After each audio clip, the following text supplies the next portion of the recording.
है अमलेंदु उपाध्याय। वोट चोरी और एसआईआर को लेकर चुनाव आयोग घिरा हुआ है। सड़कों पर उतरे हुए हैं विपक्षी दल बिहार में, लेकिन एसआईआर और वोट चोरी पर जो तमाम आरोप लगाए जा रहे थे, धीरे धीरे वो सारी चीजें सामने आ रही हैं। सबसे बड़ा एसआईआर पर जो आरोप लगाए गए थे उनमें सबसे बड़ा आरोप ये भी था कि कैसे नागरिकता जांचने की कोशिश की जा रही है मतदाता सूची के पुनरीक्षण के जरिए। अब वो चीजें सामने आ रही हैं और जब यहां पर पुनरीक्षण के बाद चुनाव आयोग ने कहा है कि चुनाव आयोग के सूत्रों के तरफ से कहा गया है कि जिनका दस्तावेज नहीं जमा किए गए हैं, ऐसे तमाम लोगों को उनकी नागरिकता की पहचान की जाएगी और अगर उनकी नागरिकता से संबंधित दस्तावेज नहीं होंगे तो उनको बाहर कर दिया जाएगा। यानी एक लिस्ट अभी और आएगी जिसमें तमाम और लोग बाहर किए जाने हैं। 65 लाख लोगों को पहले ही बाहर कर चुका है चुनाव आयोग, जिसका मामला सुप्रीम कोर्ट में भी चल रहा है और 8 तारीख को उस पर सुनवाई होनी है। और इधर जिस तरीके से लगातार एक के बाद एक इस पर खबरें आ रही है कि कैसे ये मतदाता सूची बनी हुई है बिना बीएलओ के कहीं गए हुए और मनमाने तरीके से पूरी सूची है। पिछले दिनों जिस तरह से राहुल गांधी ने एक और उदाहरण दिया था कि एक ही घर में, एक ही घर से, एक ही मकान नंबर पर 900 से ज्यादा लोग रजिस्टर्ड हैं। ऐसे कई उदाहरण आ चुके हैं और अब चुनाव आयोग ने उस पर भी सफाई दी है कि ये तो एक काल्पनिक है। अब काल्पनिक मकान नंबरों के जरिए मतदाता सूची तैयार की जा रही है। इससे पहले जब चुनाव आयोग ने प्रेस कॉन्फ्रेंस की थी, उसमें क्या कहा था? उसमें उन्होंने कहा था कि ये सिंबॉलिक होता है। 0 नंबर के मकान नंबर के बारे में कहा गया था, जिनका नहीं मिलता है उनका मकान नंबर 0 कर दिया जाता है। लेकिन किसी का भी आज तक ऐसा कोई व्यक्ति नहीं होगा, कोई ऐसा घर नहीं होगा जिसके मकान नंबर की शुरुआत 0 से होती हो। अब चुनाव आयोग ये सारे लॉजिक प्रेस कॉन्फ्रेंस में देता है। इतने बड़े संवैधानिक पद पर बैठकर मुख्य चुनाव आयुक्त ज्ञानेश कुमार ये सारी बातें कहते हैं। 900 से ज्यादा लोग एक ही घर में रजिस्टर्ड हैं, उसको भी वो जायज ठहराने की कोशिश में लगा हुआ है चुनाव आयोग। तो अब जो इस तरीके से जो आशंकाएं जताई जा रही थी, धीरे धीरे वो साबित होती दिखाई पड़ रही हैं और इसीलिए ये मामला सुप्रीम कोर्ट में जब गया तो सुप्रीम कोर्ट को भी लगा कि ये मतदाता सूची का रिवीजन नहीं, इसके जरिए कुछ और करने की कोशिश कर रहा है चुनाव आयोग। और बड़े सारे आरोप लगे। और इधर ये जो वोटर अधिकार यात्रा है, या सीवान में है, वहां क्या कुछ चल रहा है, किस तरह से वहां जो जनता जुड़ रही है, उनकी अपनी क्या समस्याएं हैं, इन सब पर भी बात करेंगे। लेकिन जिस तरीके से चुनाव आयोग के दावे, चुनाव आयोग की जो एक उन आशंकाएं चुनाव आयोग के ऊपर जताई जा रही थी, वो सब कैसे सही साबित हो रही हैं, उनकी बात हम लोग करते हैं। अमलेंदु जी, अब ये सीधे तौर पर, हालांकि नागरिकता नहीं जांच सकते, नागरिकता जांचने का अधिकार नहीं है, किस तरीके से चुनाव आयोग ने सुप्रीम कोर्ट में कहा कि हमको अधिकार है।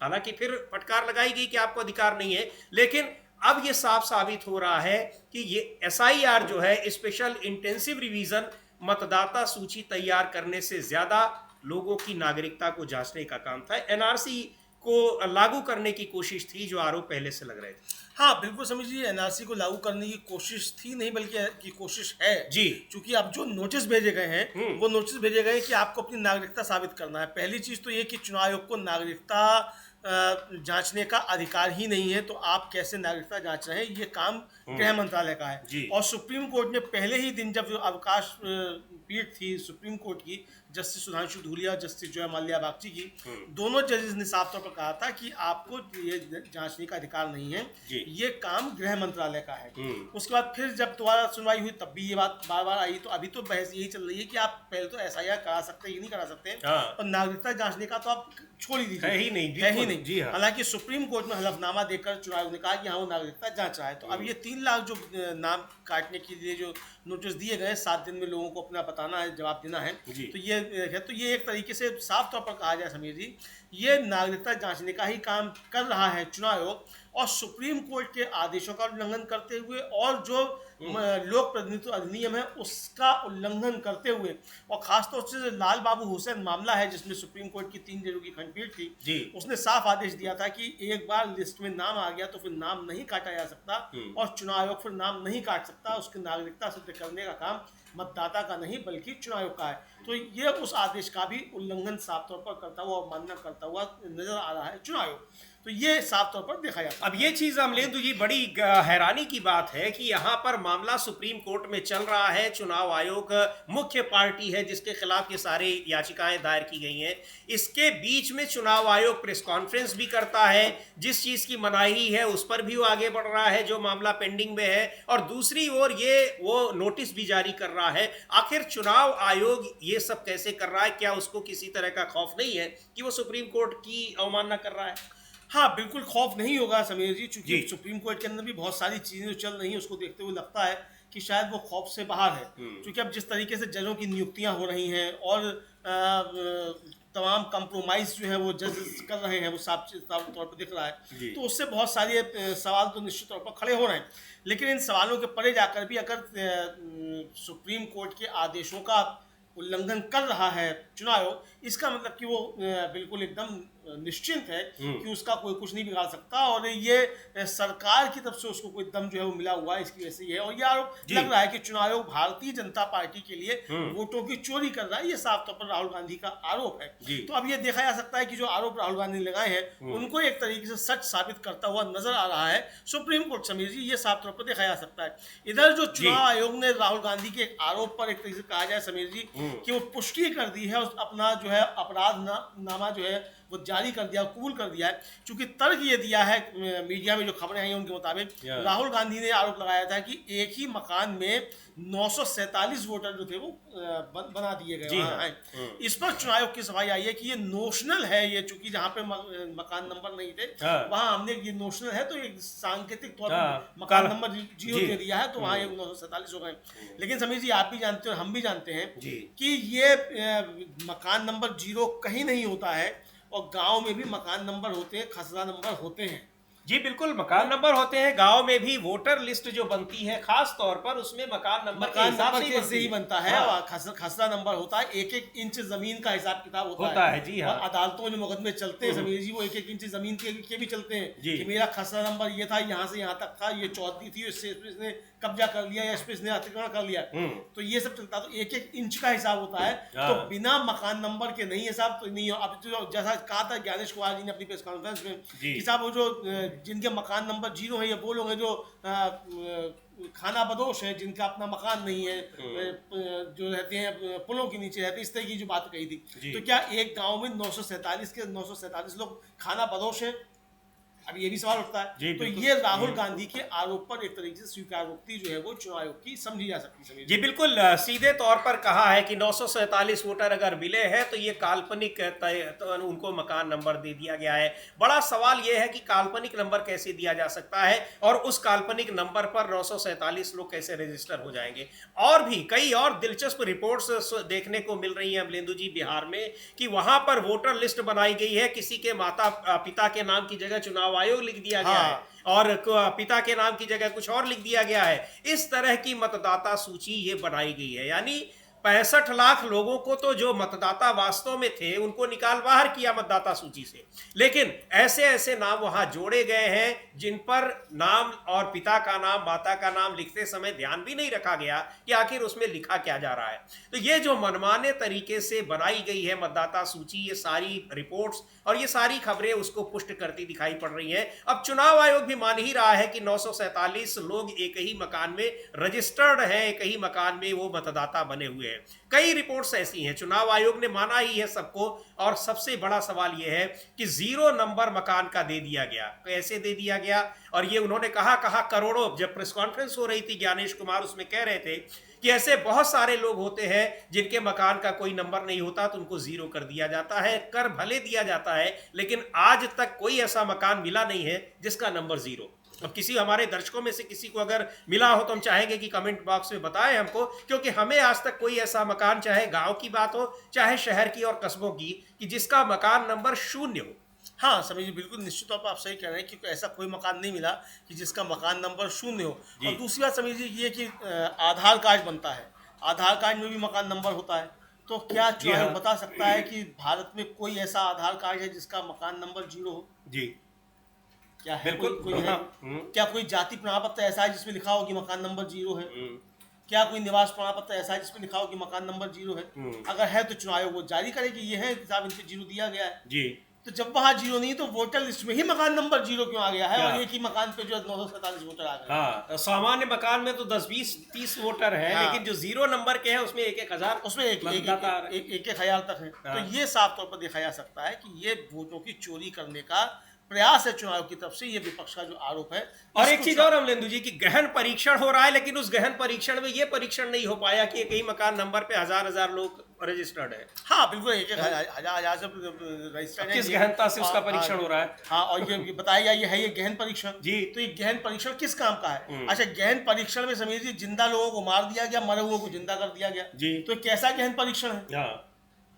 डोनाल्ड ट्रंप का वोट बन जाए चुनाव आयोग का वोट बन जाए तो फिर ये कैसा गहन परीक्षण है? इसका मतलब ये पूरा का पूरा गहन परीक्षण ही फर्जी वाला है। हाँ। ये साफ तौर पर समझ में आ रहा जी है। बिल्कुल, इसीलिए इसको चुनौती दी गई है। 8 तारीख को सुप्रीम कोर्ट में इस पे आगे की जो सुनवाई होगी उसमें क्या होता है उससे हम आपको अपडेट करेंगे, लेकिन बहुत गंभीर आरोपों में अपने ही बुने जाल में फंसता दिखाई पड़ रहा है चुनाव आयोग। और इस यात्रा जो वोटर अधिकार यात्रा है इस समय बिहार में चल रही है, आज वो बिहार के सीवान में है। आप तस्वीरें भी देख सकते हैं, लगातार दिखाई पड़ रही हैं हमारी स्क्रीन पर। ये वहां की तस्वीरें हैं और किस तरीके से आम जनता भी इस वोट चोरी को लेकर जागरूक है और वो बता रही है कि कैसे क्या कुछ हो रहा है, एसआईआर बनाते समय क्या कुछ हुआ है। वो सारी चीजें नेताओं तक भी पहुंच रही हैं और मीडिया तक भी पहुंच रही हैं। वो बातें, बहुत सारी रिपोर्ट्स इसीलिए आ रही हैं। और राहुल गांधी का कहना है कि इसीलिए सरकार खामोश है, क्योंकि उसको पता है कि वो चोरी के वोटों से चुनी गई सरकार। एक बार सुनते हैं क्या कहा है राहुल गांधी ने वोट चोरी को लेकर। और वोट चोरी को लेकर लगातार ये सवाल तमाम उठाए जा रहे हैं और घिरी हुई है सरकार। लेकिन जिस तरीके से कल की जो घटना हुई वहां, यानी ये जो वोटर अधिकार यात्रा है ये बिहार के चुनाव पर, आने वाले दिनों में जो विधानसभा चुनाव होने हैं उस पर कितना असर दिखा रही है ये दिख रहा है। कल जिस तरह से अमलेंदु जी बीजेपी के कार्यकर्ताओं ने अटैक किया है कांग्रेस पार्टी के दफ्तर पर, उसकी जगह जगह निंदा हो रही है। लेकिन राज्य की कानून व्यवस्था कैसी है, कितना बड़ा लोहे का गेट तोड़ दिया जाता है और वहां पर बीजेपी के कार्यकर्ता अंदर घुसते हैं, लाठी डंडे से पथराव करते हैं, मारपीट करते हैं, लेकिन पुलिस कहीं दिखाई नहीं पड़ती। और दिखती भी है तो जो वहां पर कांग्रेस के जो कार्यकर्ता तमाम थे प्रत्यक्षदर्शी, उनका कहना था कि पुलिस भी हमलावरों का साथ दे रही थी। हाँ, ये साफ तौर पर कहना है कि पुलिस हमलावरों के साथ थी और लाठी लेकर पुलिस जो थी हमलावरों के साथ थी, वो भी हमला कर रही थी सदाकत आश्रम पर। और कल पश्चिम बंगाल में भी बीजेपी के लोगों ने हमले किए हैं। तो कई हमले की चीजें आई है। तो भारतीय जनता पार्टी की गुंडागर्दी जो है समिति, इसको लेकर ये साफ तौर पर सामने आ चुकी है। अब जो राहुल गांधी ने कल तो समिति साफ तौर पर एकदम से कहा कि ये भारतीय जनता पार्टी के लोग जो ज्यादा उछल रहे हैं, ये इसलिए उछल रहे, बेकाबू होकर उछल रहे, क्योंकि इनकी चोरी रंगे हाथों पकड़ी गई है और हिंदुस्तान अब वोट चोरों को पहचान चुका है। हम लोग सुन भी सकते हैं कि क्या कहा। जी बिल्कुल, सुनते हैं राहुल गांधी ने क्या कहा है वोट चोरी को लेकर। अभी बीजेपी वाले बहुत ऊपर नीचे जंप मार रहे हैं, क्योंकि जंप मार रहे हैं ऐसे ऊपर नीचे, क्योंकि हमने इनकी चोरी पकड़ ली है। और अभी हमने अच्छी तरह सुनो, प्रेस वाले अच्छी तरह सुनो, अभी हमने महादेवपुरा की चोरी दिखाई है। सही, आने वाले समय में आप देखना कहां कहां की चोरी हम इस देश को दिखाने वाले हैं। हरियाणा, महाराष्ट्र, कर्नाटक, इन सब जगह हम बीजेपी की चोरी, नरेंद्र मोदी की चोरी आपको दिखाने जा रहे हैं। इसलिए बीजेपी के सारे नेता ऊपर नीचे जंप कर रहे हैं। मैं आपको बता रहा हूं, अब इनको हिंदुस्तान इनकी सच्चाई को समझेगा, सुनेगा और फिर हिंदुस्तान अपनी मन की बात नरेंद्र मोदी को बताएगा। भाई और बहनों, आपने बिहार में इस यात्रा को इतनी शक्ति दी, मैं बता रहा हूं, इतनी शक्ति, इतनी एनर्जी आपने इस यात्रा में डाली कि ये जो शब्द है वोट चोर, ये आपने यहां से पूरे हिंदुस्तान में फैला दिया है। बिहार के 6 साल के बच्चे आते हैं, मेरे कान में कहते हैं हम नरेंद्र मोदी को वोट चोरी नहीं करने देंगे, हम नरेंद्र मोदी को वोट चोरी नहीं करने देंगे।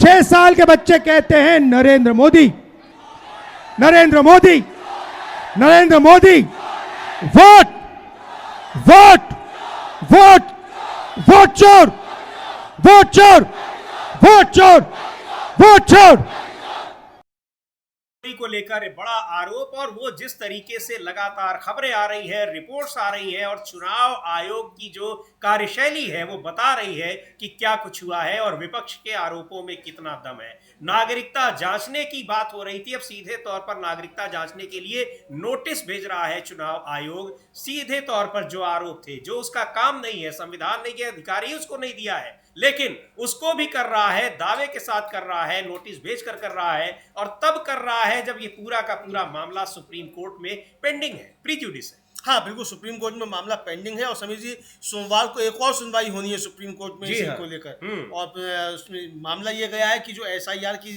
जो दस्तावेज दाखिल करने की समय सीमा है वो 1 हफ्ता बढ़ाई जाए, चूंकि बहुत कम लोगों के हुए हैं, और BLA जो है, मतलब जो राजनीतिक दलों के प्रतिनिधि हैं, वो फॉर्म अपने जमा नहीं कर पा रहे, तो इसलिए इसको 1 हफ्ता बढ़ाया जाए। इस पर सोमवार को सुनवाई सुप्रीम कोर्ट में होगी।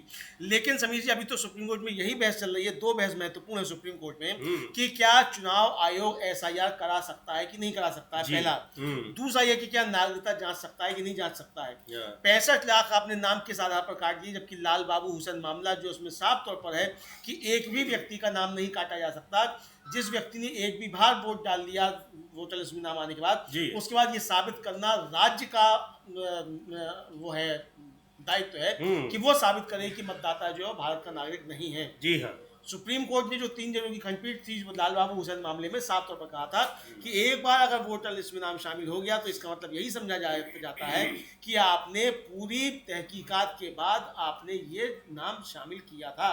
अब जिन लोगों के नाम कटे हैं वो तो समीर जी 10-10 बार जो है वोट कर चुके जी, और आप 3 लाख आप जो है नोटिस दे रहे हैं, वो 3 लाख नोटिस आप इस बात के दे रहे हैं कि अपनी नागरिकता से देख लो, जो कि नागरिकता से मांगने का अधिकार आपका नहीं है जी। तो ये नोटिस किस आधार पर भेजा रहे हैं? अच्छा, सीधे चुनाव आयोग नहीं भेज रहा है, BLO के जरिए भेजा जा रहा है, ताकि फंसे तो बाद में BLO फंसे, चुनाव तो बदला डाल लेगा, हम तो BLO का ही नहीं था।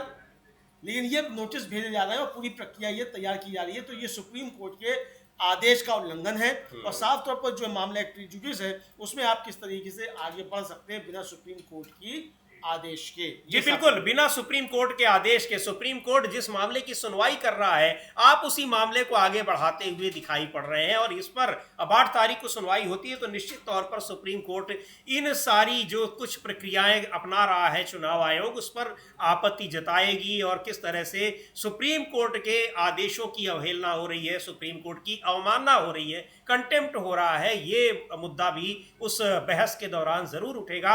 लेकिन सबसे बड़ा सवाल यह है कि आखिर चुनाव आयोग को सुप्रीम कोर्ट की अवहेलना का, अवमानना का कोई डर क्यों नहीं है? और जिस तरह से सुप्रीम कोर्ट को उसने 2 बार जवाब भी दिए हैं, हलफनामा दायर किया है, उसको देखते हुए भी लग रहा है कि सुप्रीम कोर्ट को भी वो ये नया चुनाव आयोग जो न्यू इलेक्शन कमीशन अपने को कह रहा है, वो शायद सुप्रीम कोर्ट से भी नहीं डर रहा है। अब किसकी ताकत की बदौलत नहीं डर रहा है, यही से जानने समझने की बात है, यह हैरान करने वाली बात है। और इसके पीछे जो सबसे बड़ा कारण दिया जा रहा है कि कैसे वोट चोरी से सरकार बनी है, यह विपक्ष का आरोप है। लेकिन इन आरोपों को गलत साबित करने के लिए चुनाव आयोग की तरफ से जो तर्क दिए जा रहे हैं बेहद हास्यास्पद है।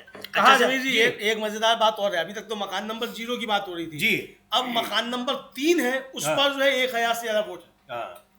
अब वो भी सिंबॉलिक को नोशनल हो गया, वो भी नोशनल हो गया जी। तो यानी अभी कांग्रेस ने ट्वीट किया है, बिल्कुल समीर जी, और हम दिखवाएंगे वो ट्वीट कांग्रेस का क्या कह रहा है, और आप बता भी सकते हैं कि बिहार में वोट चोरी का खेल क्या है। अभी 3 मिनट पहले कांग्रेस ने ट्वीट किया है जी। बिल्कुल, ये कांग्रेस का ट्वीट, उसको हम आपको बताते हैं, स्क्रीन पर भी आप देख सकते हैं कि बिहार में वोट चोरी का खेल देखिए। मधेपुरा के रही जगतपुर के एक बूथ में 1069 वोटर हैं। ये सभी 1069 वोटर मकान नंबर 3 पर रजिस्टर्ड है। बिहार में 2243 ऐसे पते हैं जिन पर 100 से ज्यादा वोटर हैं। वहीं 100 से ज्यादा ऐसे घर हैं जिन पर 500 से ज्यादा वोटर हैं। खास बात है कि बहुत से ऐसे घर हैं जो वजूद में ही नहीं है लेकिन उन पर हजारों वोटर रजिस्टर हैं। ये वोट चोरी का खेल है जिसे नरेंद्र मोदी और चुनाव आयोग मिलकर अंजाम दे रहे हैं। देश की जनता इस साजिश को समझ चुकी है और पूरी ताकत से कह रही है वोट चोर गद्दी छोड़िए। कांग्रेस ने अपने ट्वीट में लिखा है, उनका जो कांग्रेस पार्टी का आधिकारिक एक्स हैंडल है, ट्विटर हैंडल है।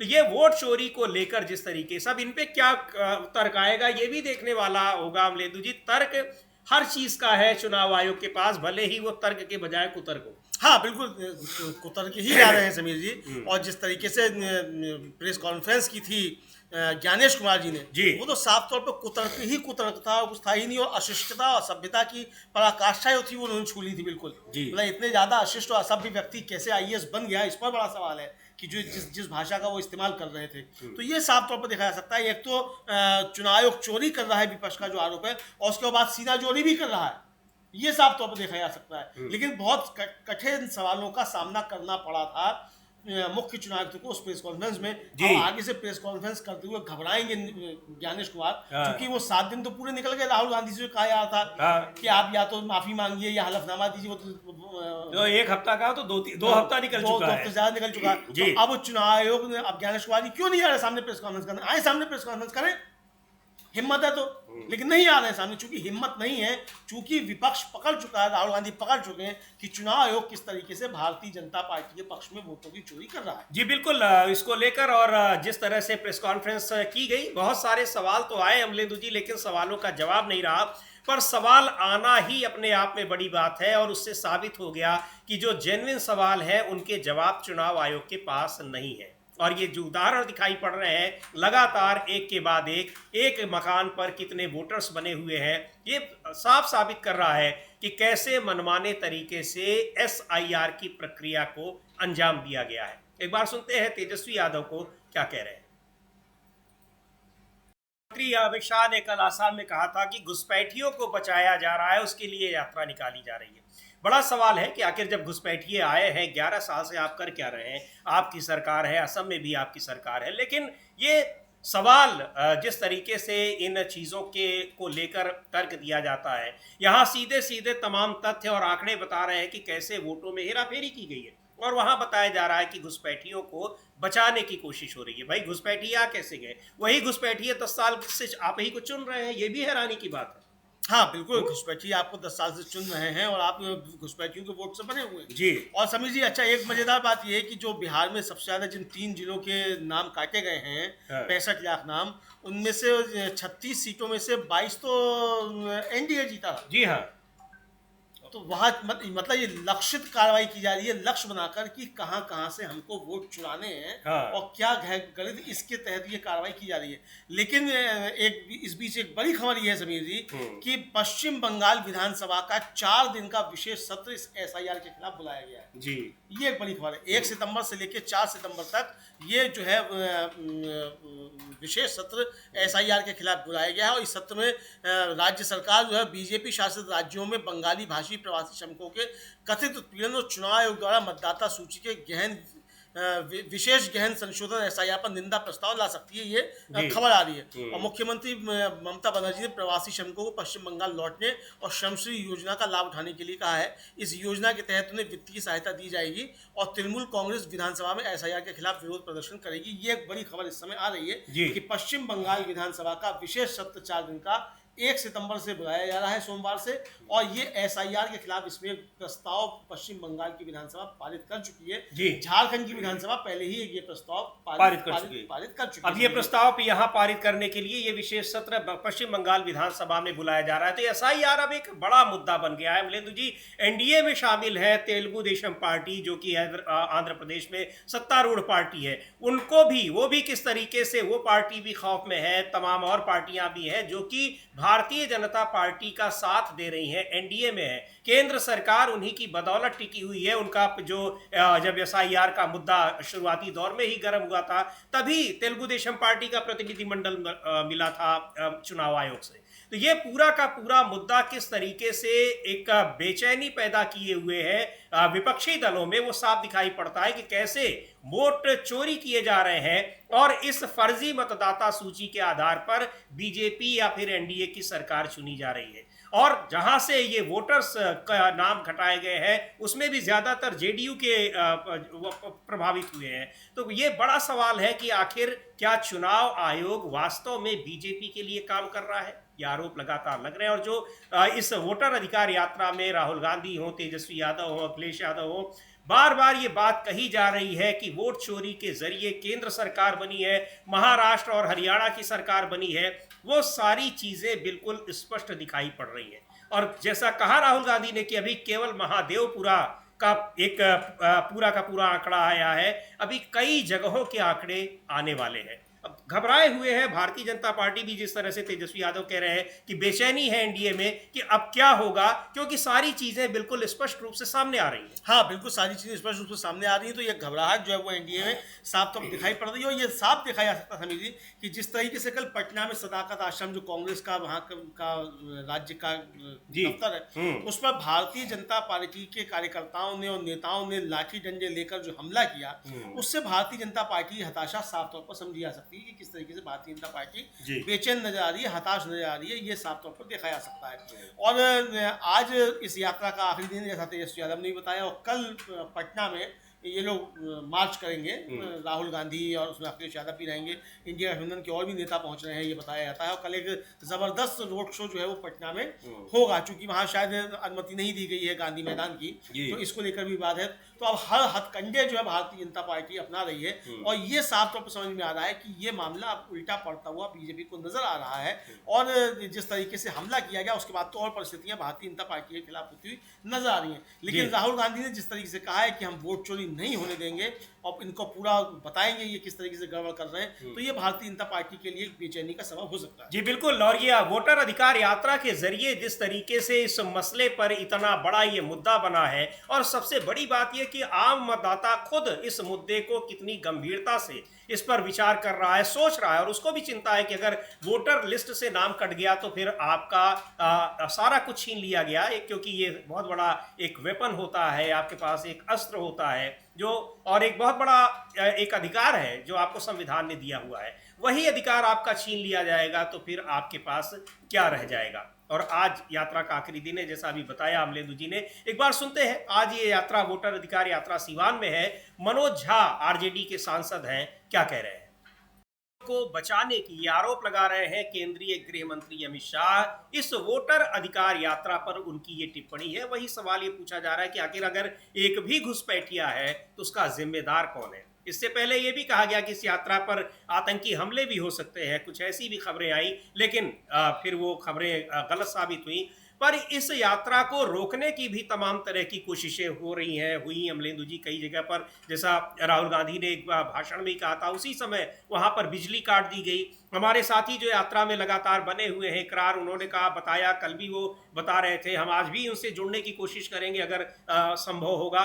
तो वो कह रहे हैं कि वहां यात्रा में आम लोगों को पहुंचने से रोकने की कोशिश हो रही है, प्रशासन कर रहा है। लेकिन एक बड़ा सवाल ये है कि अगर पूरा का पूरा वहां पर जो आम लोग हैं, आम जनता है, अगर वो उससे जुड़ना ही चाहती है तो आप उसको कितना रोक पाएंगे? हाँ बिल्कुल, आप जनता को कैसे रोक लेंगे भाई? जनता जुड़ना चाहेगी, जनता जुड़ेगी, और सारे बैरियर तोड़ के जनता जुड़ेगी, तो जाहिर बात है कि जनता जुड़ रही है बैरियर तोड़ के भी, ये साफ तौर पर देखा जा रहा है। इधर राहुल गांधी लगातार लोगों से संपर्क कर रहे हैं, बातचीत भी कर रहे हैं समीर जी। और इस बातचीत में कल राहुल गांधी जो थे, वहाँ पहलवान हैं, क्या राजा कुछ करके हैं, उनसे, हाँ राजा यादव, उनसे आकर मिले, और उनसे मिलने के बाद जो है उन्होंने वहाँ बातचीत की और क्या समस्याएं हैं ये बातचीत की, पहलवानों की क्या समस्याएं हैं। तो यानी समाज के तमाम तबकों के साथ मिलकर जो है वो बातचीत कर रहे हैं, तो ये साफ तौर पर देखा जा सकता है। तो ये जी, इस यात्रा का एक बड़ा जो एक कह लीजिए प्रभाव भी है, वो ये भी है कि यहाँ पर वोटर अधिकार यात्रा रही, लेकिन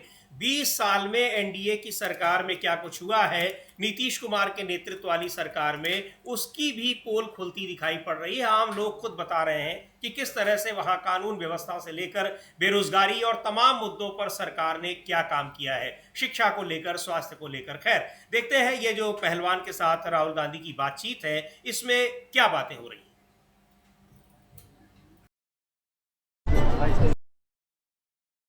तरीके से वहाँ तमाम लोग मिल रहे हैं और जो समस्याएं हैं बिहार की कि यहाँ इतना परिश्रम सब कुछ, लेकिन उनके लिए खेलों के लिए कोई व्यवस्था नहीं। अगर होती तो वो भी निकलते, वैसे जैसे नॉर्थ ईस्ट के तमाम खिलाड़ी निकल रहे हैं, हरियाणा के तमाम खिलाड़ी निकल रहे हैं, दूसरे राज्यों के खिलाड़ी निकल रहे हैं। अब ये 20 साल का जो सुशासन है उसकी वास्तविक तस्वीर भी इस यात्रा के जरिए निकल कर बाहर आई है। हाँ बिल्कुल, सुशासन की पोल जो है समीर जी से आया है वो खुलकर सामने आ रही है। सड़कों की क्या हालत है, सब बड़ा दावा किया था सड़कें नीतीश कुमार ने बहुत अच्छी कर दी, तो साफ निकल कर आया सड़कें जो है किस तरीके की हो रही हैं। और क्या शिक्षा की व्यवस्था है, वो क्या सागर कुमार या प्रेम सागर से मिले थे छात्र से, जो वैज्ञानिक बनना चाहता था, वो कहा था कि सरकारी स्कूल जो उनमें प्रयोगशालाएं नहीं है। इस तरह की सब चीज़ सामने आ रही हैं, तो ये पोल लगातार खुलती आ रही है। लेकिन राहुल गांधी ने जो एक चैलेंज दिया समीर जी कि हम आने वाले समय में ये बताएंगे भारतीय जनता पार्टी ने कहाँ कहाँ वोटों की चोरी की है चुनाव आयोग के साथ मिलकर, और उसमें उन्होंने हरियाणा का भी नाम लिया था। हरियाणा के पूर्व मुख्यमंत्री हैं भूपेंद्र सिंह हुड्डा, उन्होंने कल एक प्रेस कॉन्फ्रेंस करके और बताया है कि किस तरीके से भारतीय जनता पार्टी ने वोटों की चोरी की और हाईकोर्ट का आदेश जो था वो भी नहीं माना गया। तो हम लोग सुन सकते हैं कि भूपेंद्र सिंह हुड्डा ने क्या कहा। जी बिल्कुल, भूपेंद्र सिंह हुड्डा ने, और महाराष्ट्र में, हरियाणा में, दिल्ली में और वहां पर कई अन्य जगहों पर लोकसभा चुनाव के दौरान किस तरह से वोटों की चोरी हुई है, यही कह रहे हैं राहुल गांधी कि अभी कई और इस तरह के बम फूटने बाकी हैं वोट चोरी को लेकर। खैर, सुनते हैं भूपेंद्र सिंह हुड्डा को, हरियाणा के मुख्यमंत्री रह चुके हैं, क्या कह रहे हैं। सबसे बड़े वोट चोर है, इसी वास्ते हमने प्रदर्शन किया। वोट चोरी का हर हथकंडा ये वोट चोरी कराते हैं। इलेक्शन कमीशन तो इनका बना हुआ है, जो ऑटोनॉमस होना चाहिए, फेयरनेस नहीं, उसके पे भी सवालिया निशान खड़े हुए हैं। जिस प्रकार से हमारे हरियाणा में हुआ, 5 तारीख को पोलिंग हुई, 5 तारीख को 11:15 बजे इन्होंने एक फिगर दे दी, भाई इतनी % वोट पड़ी है। 6 तारीख को फिर दे दी, 7 तारीख की रात को फिर दे दी शाम को, मतलब 7% के करीब जो है वोटिंग 72 घंटे के अंदर 7% वोट बढ़ गई। जब सब कुछ डिजिटल है, 11:15 बजे तक सब खबर आ जाती है, तो 72 घंटे में ऐसे कैसे वोट पड़ गई। और यही नतीजा आप देख रहे हो, ये तो प्रत्यक्ष को प्रमाण की जरूरत नहीं। हरियाणा के पिछले 5 नतीजे आप निकाल के देखो। राहुल जी ने भी इसी बात हरियाणा का कहा कि सरकार उसी की बनी है जो पोस्टल बैलेट में जीतता है। हम 90 में 76 पोस्टल बैलेट में जीते हुए हैं, 76 कॉन्स्टिट्यूएंसी में। तो जब इलेक्शन कमीशन का सवालिया निशान गया, मेरा कहना है ये चुनाव बैलेट पेपर पे होने चाहिए। जो डेवलप्ड कंट्री हैं, जर्मनी जैसे, अमेरिका जैसे, दे रिवर्टिंग बैक टू बैलेट, वो भी वहां भी करते थे। भूपेंद्र सिंह हुड्डा भी कह रहे हैं 10 साल वहां के मुख्यमंत्री रहे अमलेंदु जी, और उनके लिए तो वास्तव में ये वोट चोरी एक कह लीजिए कि बड़ा मौका उनके हाथ से निकल गया, क्योंकि जिस तरह के वहाँ जो खबरें आ रही थी कि हरियाणा में कांग्रेस की जीत की, और यानी चुनाव से पहले जो खबरें आ रही थी, जो एग्जिट पोल्स बता रहे थे, लेकिन वहाँ पर नहीं हुआ। और उसके पीछे भी चुनाव आयोग और भारतीय जनता पार्टी की मिली भगत को बताया जा रहा है।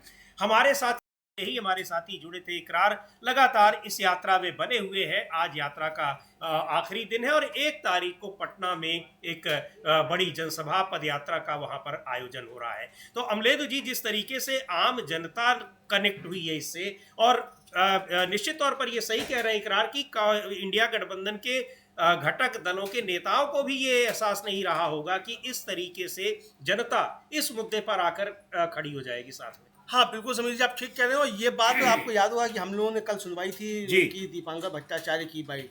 दीपांकर भट्टाचार्य भी इसी बात को कह रहे थे कि हम लोगों को अंदाज नहीं था कि जनता इतना ज्यादा जो है समर्थन हमको इस मसले पर देगी, और लोग स्वतः स्फूर्त निकल कर आ रहे हैं, किसी को भी लाया नहीं जा रहा है, सब अपने आप आ रहे हैं। तो ये समीर जी साफ तौर पर देखा जा सकता है कि राहुल गांधी का ये नारा जो है, जिसको राहुल गांधी बार बार कह भी रहे हैं कि ये घर घर में पहुंच चुका है, पूरे देश में पहुंच चुका है, बच्चा जो कह रहा है कि नरेंद्र मोदी जो है वोट चोर गद्दी छोड़, ये नारा जो पहुंच गया है, तो ये साफ तौर पर समझा जा सकता है कि ये नारा निश्चित तौर पे पहुंच गया है वोट चोर गद्दी छोड़। और ये नारा पहुंच चुका है, और इसको लेकर जिस तरीके से ये तमाम उदाहरण भी आ रहे हैं सामने। अमलेंदु जी, अभी थोड़ी देर पहले जो हम लोगों ने दिखाया, हम चाहेंगे उसको एक बार फिर दिखाएं। कांग्रेस पार्टी ने जो ये कहा है कि कैसे एक ही घर में 1000 से ज्यादा, 1000 के करीब मतदाता है।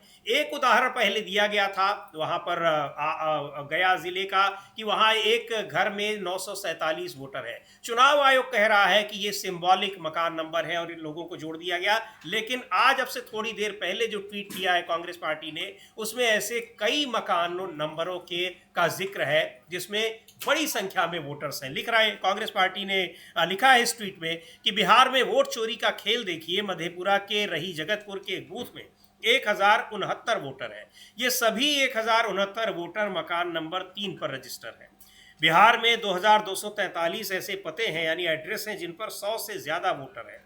वहीं 100 से ज्यादा ऐसे घर हैं जिन पर 50 से ज्यादा वोटर हैं। 500 से ज्यादा, माफ कीजिएगा, 500 से ज्यादा वोटर हैं। खास बात है कि बहुत से ऐसे घर हैं जो वजूद में ही नहीं है, लेकिन उन पर हजारों वोटर रजिस्टर हैं। ये वोट चोरी का खेल है जिसे नरेंद्र मोदी और चुनाव आयोग मिलकर अंजाम दे रहे हैं। देश की जनता इस साजिश को समझ चुकी है और पूरी ताकत से कह रही है वोट चोर गद्दी छोड़। तो कांग्रेस पार्टी ने थोड़ी देर पहले ये ट्वीट किया है और कैसे जगह जगह के उदाहरण देकर बता रहे हैं। यानी पूरा का पूरा जो पोलिंग बूथ है, इसका मतलब कि एक पोलिंग बूथ एक ही परिवार के लिए बना है भाई। 1000 करीब 1100 वोटर है वहाँ पर। और इसको सीधे उससे अगर जोड़ा जाए अमलेंदु जी, जो महाराष्ट्र में विधानसभा चुनाव के दौरान संजय राउत ने कहा था कि चुनाव आयोग के पास 40 लाख वोटर हैं, रिजर्व वोटर हैं, जिनका इस्तेमाल वो हर राज्य में जाकर करते हैं। ये सारी चीज़ें, ये सारे वोटर वहीं से आए हैं जिनका न मकान का वजूद है, न मतदाता का वजूद है, लेकिन वो काम कर रहे हैं, वोट देकर चले जा रहे हैं। हाँ बिल्कुल, समझिए ये साफ तौर पर देखा जा सकता है। और इस तरीके से कांग्रेस ने ये आरोप लगाए हैं। अब चुनाव आयोग इसको मिसलीडिंग कहे, हाँ, लगाए इस पर ठप्पा। जी बिल्कुल। वो तो जब से राहुल गांधी ने कहा है, इनको तगड़ी चुनौती दी, उसके बाद से मिसलीडिंग का ठप्पा ही बंद हो गया। सुप्रीम कोर्ट का जैसे आदेश आया, अब वो मिसलीडिंग कहे इसको कि ये मिसलीडिंग है, मकान नंबर 3 पर 1069 वोटर नहीं है जी, कहे चुनाव आयोग, बताए इसको।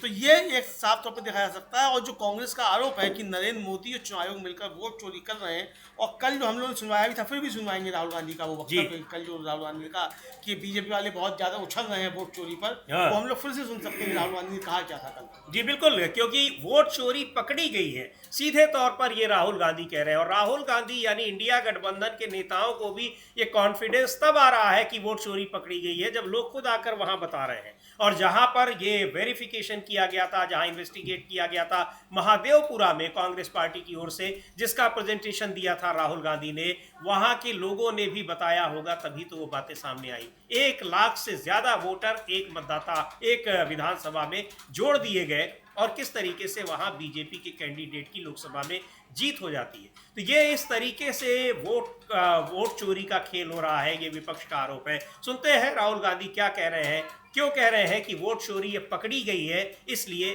खामोशी है तौर पर कहना है। और यात्रा के दौरान ये दिखाई भी पड़ रहा है किस तरीके से लगातार जो इस यात्रा में आम लोग जब जुड़े हैं, उन्होंने वोट चोरी को लेकर क्या बातें कही। बहुत सारे लोग मंच पर भी आए और उन लोगों ने बताया, अपने अनुभव बताए, एसआईआर किस तरह से किया गया है उसके अनुभव बताए। और ये सारे के सारे आरोप धीरे धीरे सही साबित होते दिखाई पड़ रहे हैं। और वोटर अधिकार यात्रा जिस तरीके से आगे बढ़ रही है, निश्चित तौर पर वो बीजेपी के लिए खास तौर पर परेशानी पैदा करने वाली है, वैसे तो एनडीए के लिए, लेकिन एनडीए से भी ज्यादा, चूंकि ये आरोप सीधे तौर पर बीजेपी के ऊपर लग रहे हैं कि चुनाव आयोग के साथ मिलकर बीजेपी, चाहे वो लोकसभा का चुनाव हो, चाहे राज्यों के विधानसभा के चुनाव हो, उनको प्रभावित कर रही है और चुनाव आयोग बीजेपी को जिताने की कोशिश कर रहा है। तो ये आरोप किस तरीके से हो रहे हैं और कैसे क्यों लग रहे हैं, लगातार उसके उदाहरण दिए जा रहे हैं। कैसे एक मकान नंबर पर 1000 से ज्यादा वोटर रजिस्टर्ड है, और इस तरह के केवल एक मकान नहीं है, बहुत सारे हैं। और उनपे भी जो ये आरोपों की पुष्टि कैसे होती है, चुनाव आयोग के तर्कों को देखकर। चुनाव आयोग कहता है कि ये सिंबॉलिक है, मकान नंबर यूं ही डाल दिया जाता है, तो मकान नंबर भी यूं ही डाल दिया जाता है, नाम भी यूं ही डाल दिया जाता है, पिता का नाम भी XYZ और क्या क्या तरीके के नाम थे अमलेंदु जी जब ये पकड़ा गया था महादेवपुरा में। हाँ बिल्कुल इसी तरीके के XZ यानी क्या क्या किए हुए थे, पिता का नाम, माता कुछ का भी नाम। अपने आप लिख हाँ, दिया गया, कुछ भी नाम लिख दिया गया था। ये सब देखने में आया। और समीर जी, अखिलेश यादव पहुंचे तो अखिलेश यादव ने भी बातचीत की है। और कल जिस तरीके से हमला किया गया था कांग्रेस के दफ्तर पर, उसको लेकर पप्पू यादव जो पूर्णिया के सांसद हैं, उन्होंने कहा है कि हमारा ये कांग्रेस के संस्कार नहीं है जवाब देना, लेकिन अगर छेड़ोगे तो छोड़ेंगे नहीं। तो पप्पू यादव को भी हम लोग सुनेंगे और अखिलेश यादव को भी सुनेंगे। जी बिल्कुल, सुनते हैं पहले अखिलेश यादव को क्या कह रहे हैं। वोटर अधिकार यात्रा में वो भी शामिल हुए हैं और क्या उनका कहना है। और इसमें आपको बता दें कि इंडिया गठबंधन के घटक दलों के सभी नेता इसमें शामिल हो रहे हैं, वो भी नेता जिनकी पार्टियां बिहार में चुनाव नहीं लड़ रही है। तो अखिलेश यादव को सुनते हैं क्या कहना है उनका। को बड़ा एक वहां पर पदयात्रा और सम्मेलन का आयोजन किया गया है और इसको लेकर जिस तरीके से सीधे कह रहे हैं कि ये बीजेपी को बाहर करने वाली ये यात्रा है। और यात्रा में जिस तरह से लोग वोट चोरी को लेकर जो जागरूकता देखी गई, लोगों का जो उत्साह देखा गया, वो अपने आप में बड़ा महत्वपूर्ण है। लगातार घिरा हुआ है अमलेंदु जी चुनाव आयोग, लेकिन अजीब अजीब तर्क भी दे रहा है जो वोट चोरी को लेकर जो आरोप लग रहा है। हाँ, अजीब अजीब तर्क भी दे रहा है समीर जी। और इस बीच एक खबर ये आई है कि चुनाव आयोग की जो शुद्ध बिहार मतदाता सूची है, उसमें केवल 15 निर्वाचन क्षेत्रों में संदिग्ध दोहरे मतदाताओं के 67,826 मामले जो हैं वो समान पहचान पत्रों के साथ दर्ज किए गए हैं।